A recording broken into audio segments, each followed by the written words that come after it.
Mama, alam mo ba si Papa, nakita namin nandun sa may release nagiinom. At kinuha pa talaga yung uulamin nila Jonas. Ba't binigay mo? Hiningi na po eh. Pupunta kayo sa gitna. Hindi na pa kita hinahanap, dito ko lang pala. Nag-inom kayo tapos wala kayong pabiling pulutan. Uwi ka dun. Uwi! Tayo dyan! Tayo! Tara! Mama, alam mo ba si Papa, nakita namin nandun sa may release nagiinom. At kinuha pa talaga yung uulamin nila Jonas. Ba't binigay mo? Hiningi na po eh. Pupunta kayo sa gitna. Hindi na pa kita hinahanap, dito ko lang pala. Nag-inom kayo tapos wala kayong pabiling pulutan. Uwi ka dun. Uwi! Tayo dyan! Tayo! Tara! Angel! Saan ka galing? Oh, may pinuntahan lang ako dyan. Ikaw, saan ka galing? Nagbila ko ng ulam dun sa Fantastics. Pero pauwi na rin ako. Sige, hatid na kita. Wag na, ang lapit-lapit na niya, no? Hindi yan. Sige, ikaw bahala. Sige. Nagbila lang ako ng ulam namin eh. Bitin daw. Sarap talaga. Tsaka wala pati tayong yelo. Mapait. Habang tumatagal, pumapait na eh. Nawawala na yung lamig eh. Kita mo tama lang pera eh. Sabi ko nga sa'yo, dalawa lang eh. Sa'yo na. Papa, yun ah. Ha? Malamig pa ba? Papa! Oh, saan kayo galing? Anong oras na?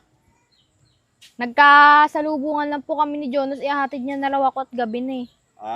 Ikaw po, anong ginagawa mo dyan? Nagiinom. Ikaw nang bago ah. May bago. Ayan si Kalbo, bago. Bago ba yan? Ginagabi ka na naman. May Nagpaalam ka ba kay mama mo na gagabihin ka? Nagchat-chat nga ako kay mama. Oh, Ikaw po, nagpaalam ka kay mama. hindi. Oh. Sus! Iumpog ko pa si mama mo sa muscle ko. Hindi naman kaya. Meron na ako. Ha? Meron na tayong pulutan. Saan?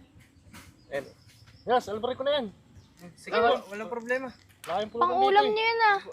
Hindi, huwag Jonas. Pang-ulam nyo yata ito eh. Pang-ulam niya yan. eh. Okay lang eh. Okay yan. Ha? Okay yan. Pang-ulam nila yan. Kaya pa kami wala ng pulutan dito eh. Yun. Pinalala Bait yan si Yung Jonas. binigay. Pang-ulam niya yan eh. Sigurado ka, Jonas? Pang-ulam nyo yata yun. Baka pinabili ka ng mama mo eh. Bibili na lang po ulit ako. Tikman ko na to. So, sabi Dinukot sa'yo, mo na may pulutan kaagad. tayo eh. Yeah. Masarap to nga. Ano to eh, Hindi mo fantastic eh. binigay. Kaya mo na. Bro, salamat ah. Sige po. Gusto na natin pang ano. Galing pag mo may talaga. anak.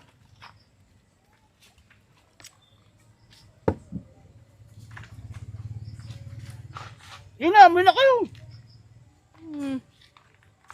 Iinom ka na naman. Sarap. Ba't mo binigay? Di ba Okay sabi lang mo, yun. Bibili na lang akong bago. di ba sabi yung pang-ulam mo yun? Nakakaya naman kina tito. Di ba inutusan ka ng mama? Paano yan? Bibili na lang akong bago. Angas mo talaga eh. Binigay eh. Makapagalitan ka na. Si mama eh. Magandang gabi po. Mama, alam mo ba si Papa, nakita namin nandun sa may release nagiinom. At kinuha pa talaga yung uulamin nila Jonas. Nasa baba. Oo, kinuha ng mga katropa niya yung uulamin. Ito naman binigay. Okay lang po yun. Nakakaya naman kay tito eh. Ba't binigay mo? Hiningi na po eh. Pupunta kayo sa gitna. Sabi ko siya, dapat di mo binigay. Baka kayo mapagalitan ng mama mo niyan. Bibili na lang ulit ako. Dalawa na to. Isa kilo eh. Ha? Di ba? May pulutan na tayo. Kaya nga, pang-ulam nila Jonas yun eh. Wala akong problema yung kay Jonas. Kilala ko na yun. Mamaya, magsumbong pa yun si Sarina. Hindi na pa kita hinahanap, dito ko lang pala. Ha? Anong bakit? Hindi mo ba ako alam na nagiinom? Nagpaalam ka ba sa akin? Hindi. O, yun naman pala eh. Paano ko ito malalaman? Gabi na, ano oras na? Tsaka isa pa, bakit kinuha niyo yung pang-ulam ni Jonas? Itong dalawa na to eh. Sila yung binabalik ko nga kay Jonas eh. Sabi ni Jonas, sige, okay lang daw eh. Siguro, napahiya na lang si Jonas. Ano yung pang-ulam kinuha niyo? Hindi kayo bumili sa rin ng pulutan. Wala na rin mga pera eh. Wala na mga pera. Nag-inom kayo tapos wala kayong pabiling pulutan. Uwi ka dun. Uwi! Tayo dyan! Aray! Tayo! Tara!